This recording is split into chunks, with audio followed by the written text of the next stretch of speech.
Hello there, Amber here, and welcome back to the channel. Today, I'm going to be doing a short review on the Wheel of Time Season 2 on Prime Video, and we'll touch on some of the strengths of the first half of the season.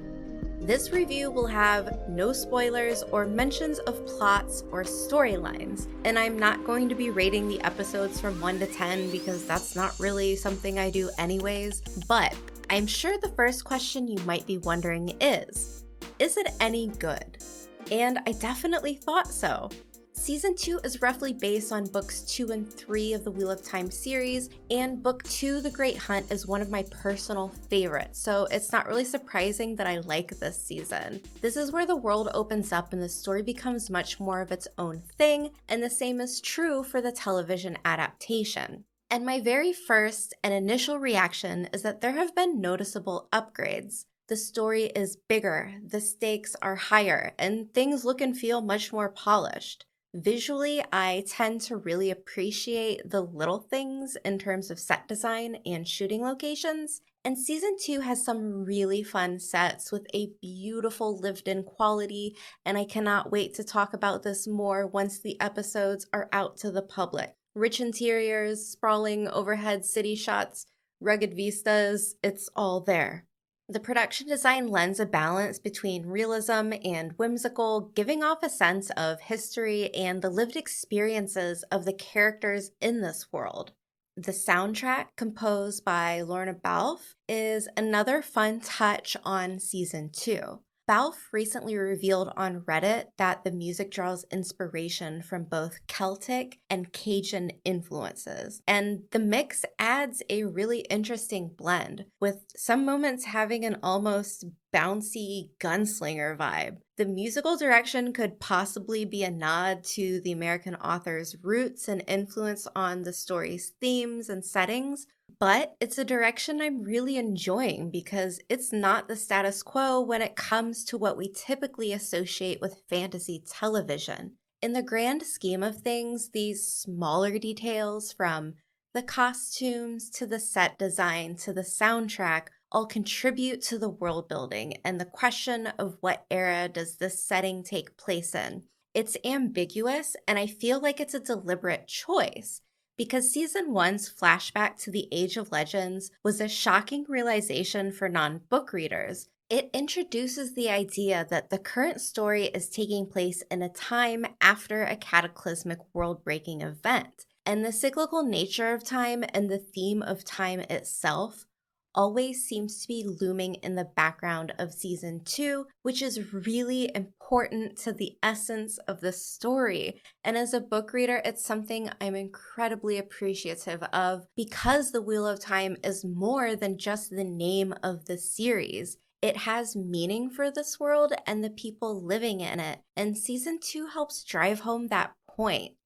The standout moments thus far are in the character-driven moments. This season, I'm finding more enjoyment in the storylines of our younger characters. As the world spreads out in location, the Two Rivers characters are really grappling with their own trials, and the writers are really giving them time to grow into their roles as they move to the forefront of the story. One of my favorite new additions to the cast is actress Kira Coveney as Elaine Tricond, the daughter heir of Andor, and she is absolutely delightful. Fair and kind, charming and soft-spoken, but also self-aware and self-assured.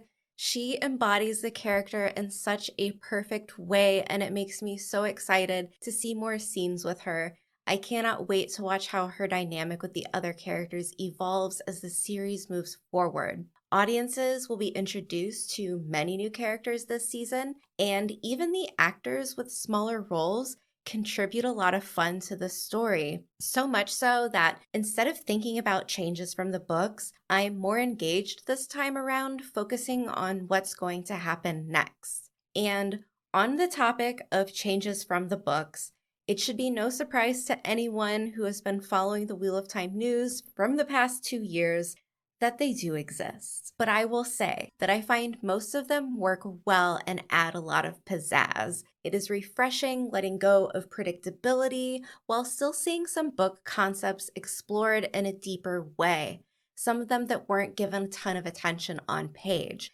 It's not a one-to-one adaptation, but the stylistic elements are there. The show is condensing things, but still leaving room for surprises.